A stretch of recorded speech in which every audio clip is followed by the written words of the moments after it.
Olá, vamos mergulhar hoje num texto bem denso e pessoal do Novo Testamento, a segunda carta aos Coríntios, de Paulo. A gente tem aqui um panorama geral, alguns trechos-chave, e o nosso objetivo é extrair as ideias centrais, sabe, sobre o ministério de Paulo, aquela questão das contribuições lá em Corinto, e também como ele se defende, porque ele foi atacado, né? Exatamente. É uma carta muito humana, cheia de emoção. Paulo está lidando com o sofrimento, com desafios à autoridade dele e, ao mesmo tempo, falando de generosidade. É fascinante ver como tudo isso se mistura. Pois é. E começando ali pelos primeiros capítulos, né? Ele já entra falando de consolo que vem de Deus no meio das aflições dele. E isso, segundo ele, o capacita a consolar os outros também. Interessante como ele já abre o coração ali. Sim. E ele até a justifica, né? Porque mudou os planos de viagem. Ele diz que foi para não causar mais tristeza para eles. Mostra uma relação delicada, talvez um pouco tensa, já naquele momento. Com certeza. E essa vulnerabilidade, essa honestidade dele, meio que prepara o terreno para uma parte teológica bem forte logo depois, né? Isso.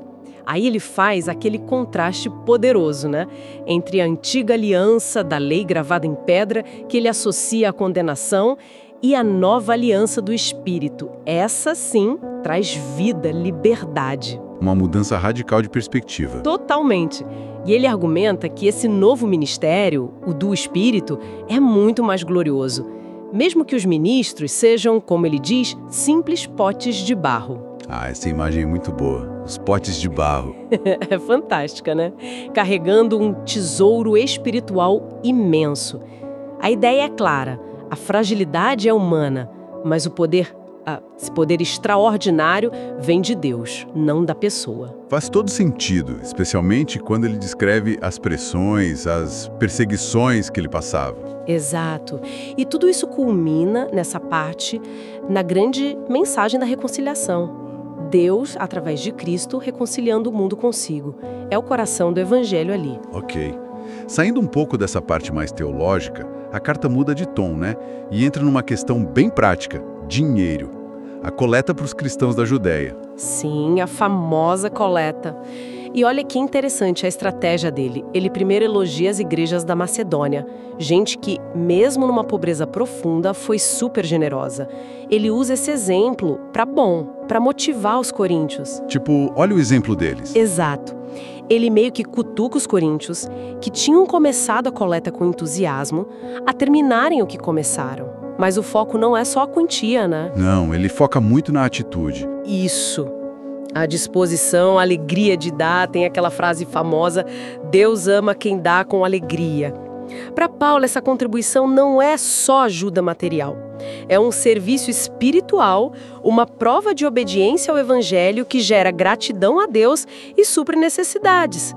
Ele até fala sobre buscar uma certa igualdade, uma partilha mútua. Muito interessante essa conexão. Mas aí, a carta fica mais tensa ainda, né? Nos capítulos finais. Ah, sim. Aí a coisa pega fogo. É onde Paulo tem que se defender diretamente. Ele está enfrentando oposição forte em Corinto. Os tais superapóstolos, como ele ironicamente chama, ou falsos apóstolos mesmo. Gente que questionava a autoridade dele, os métodos. Criticavam ele por tudo, né? Que a presença dele era fraca, que as cartas eram fortes, mas pessoalmente ele não impunha respeito. Exato. E a defesa dele é surpreendente. Totalmente contraintuitiva. Porque em vez dele listar os sucessos, a eloquência, as credenciais que talvez os oponentes valorizassem, ele faz o oposto. Ele relutantemente começa a listar os próprios sofrimentos. É uma lista enorme.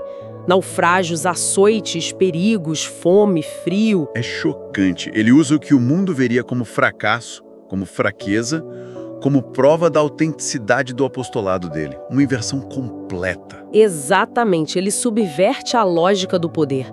E aí ele menciona aquela experiência mística incrível que teve, a visão do terceiro céu, mas logo em seguida ele desvia o foco disso e fala do espinho na carne.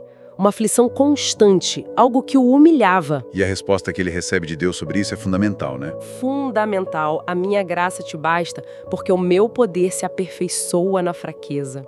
Então Paulo conclui que ele vai se gloriar, vai se orgulhar nas fraquezas dele, para que o poder de Cristo habite nele. Isso desafia qualquer noção comum de liderança, de autoridade. Uau! Realmente poderoso.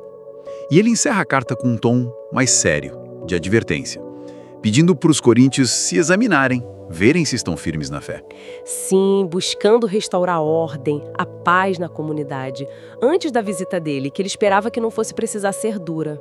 Então, resumindo o que a gente viu, Paulo encara o sofrimento como parte intrínseca do ministério, um lugar onde se experimenta o consolo de Deus. Vimos a generosidade como uma resposta alegre à graça divina e, talvez o mais impactante, essa defesa da autoridade dele que não se baseia em força, mas na fraqueza, onde o poder de Cristo se manifesta. E amarrando tudo isso, 2 Coríntios joga pra gente uma pergunta que não envelhece, né? O que realmente define a autoridade espiritual genuína? Paulo sugere que não está no status, na autopromoção, no poder como o mundo entende.